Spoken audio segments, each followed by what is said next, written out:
Assalamualaikum warahmatullahi wabarakatuh. Oke, pada kesempatan kali ini, perkenankan kami untuk menyampaikan presentasi terkait PT Bank Mizuho Indonesia. Oke, next. Berikut adalah daftar nama tim kami.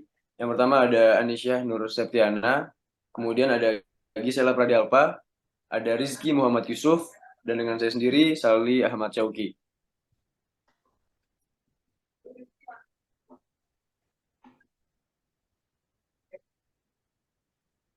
Oke, insya Allah akan dilanjutkan oleh teman saya. Kepadanya waktu dan tempat dipersilakan. Oke, yang pertama ada about PT Bank Mizuho Indonesia.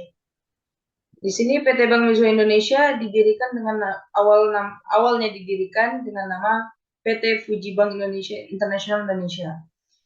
Perubahan anggaran dasar bank menyangkut antara lain perubahan nama dari PT Bank Fuji International Indonesia menjadi PT Bank Mizuho Indonesia dan perubahan model bank serta susunan Dewan Komisaris dan Dewan Direksi sebagai hasil dari penggabungan PT Bank Daiichi Kangyo Indonesia atau BDKI dan PT Bank IBJ Indonesia dengan PT Fuji Bank International Indonesia yang berlaku efektif sejak tanggal 1 Oktober 2001.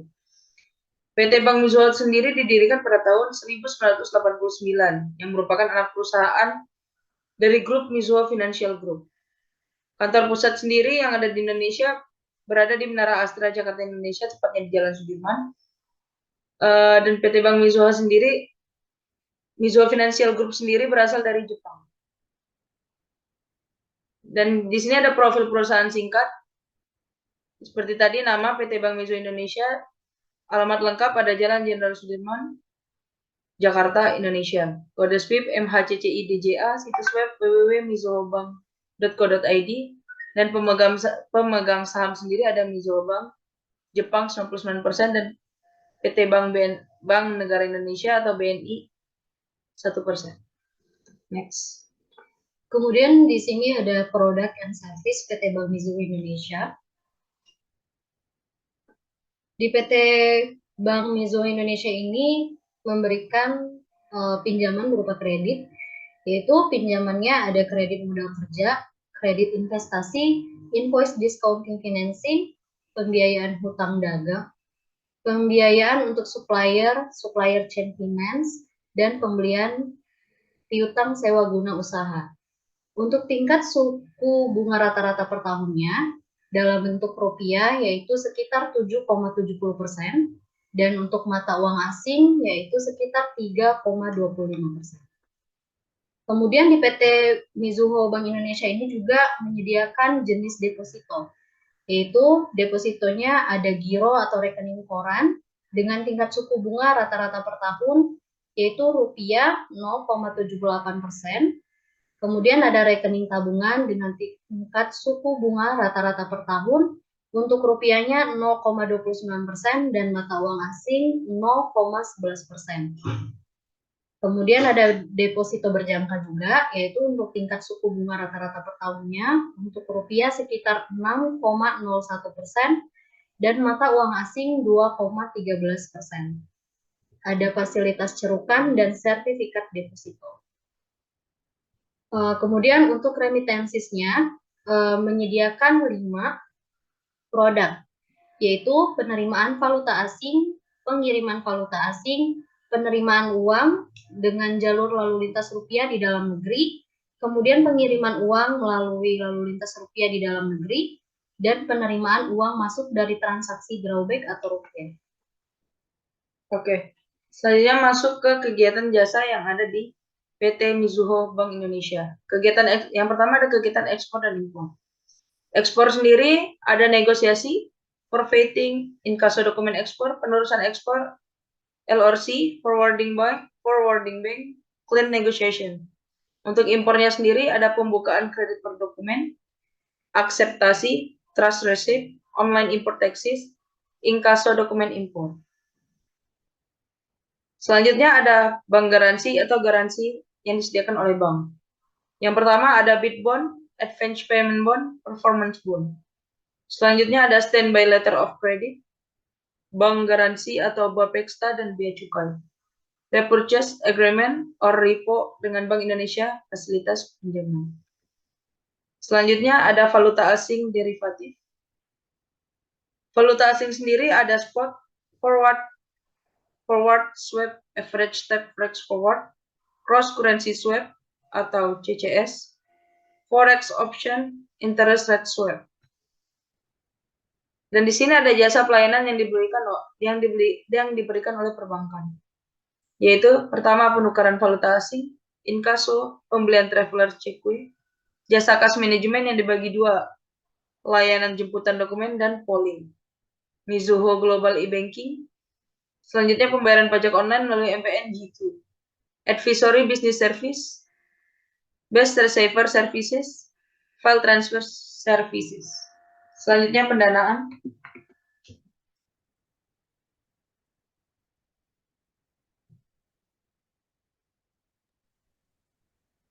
Pendanaan selanjutnya adalah pendanaan.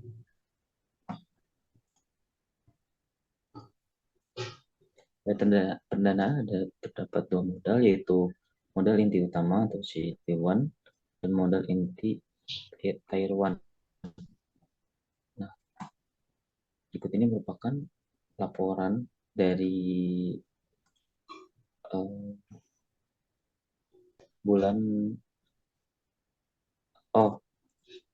dari bulan Januari sampai dari bulan Maret sampai bulan Maret lagi. Nah, di sini nilai rasio total modal untuk periode Maret 2021 adalah 31,87%, meningkat dibandingkan dalam periode 2020, yang disebabkan oleh peningkatan total modal yang disebabkan peningkatan CKPN dan penurunan pada total aset tertimbang menurut risiko yang disebabkan oleh penurunan kredit yang diberikan. Kemudian nilai risiko pungkit untuk periode Maret sebesar 19,38% meningkat dibandingkan dengan rasio pungkit periode Desember sebesar 18,57%.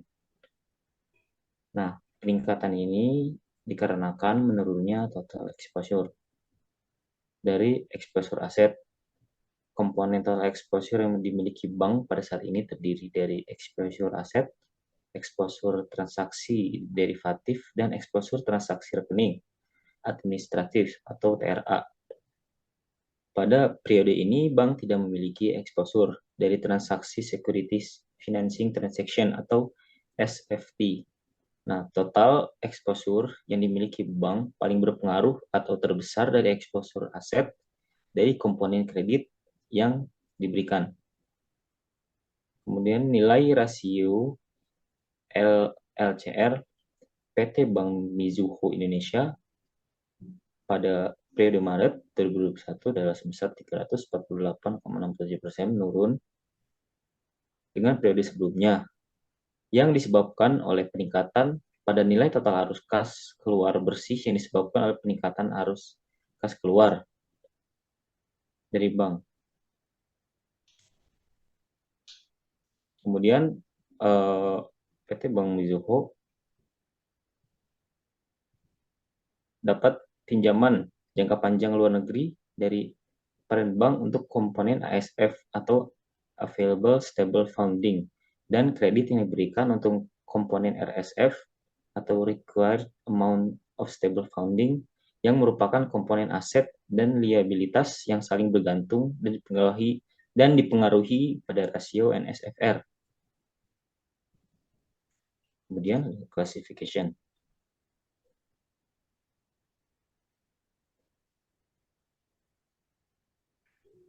Oke, selanjutnya ada classification. Next. Nah, berikut adalah B2B dari classification. Yang pertama ada transaksi bisnis yang kompleks. Kemudian yang kedua ada dilandasi oleh hubungan yang baik. Kemudian yang ketiga, negosiasi perjanjian pada awal kesepakatan kerjasama. Yang keempat, kerjasama bisnis yang berlangsung lama. Yang terakhir, hubungan yang terjalin antara perusahaan merupakan hal yang terstandar dan telah memiliki prosedur.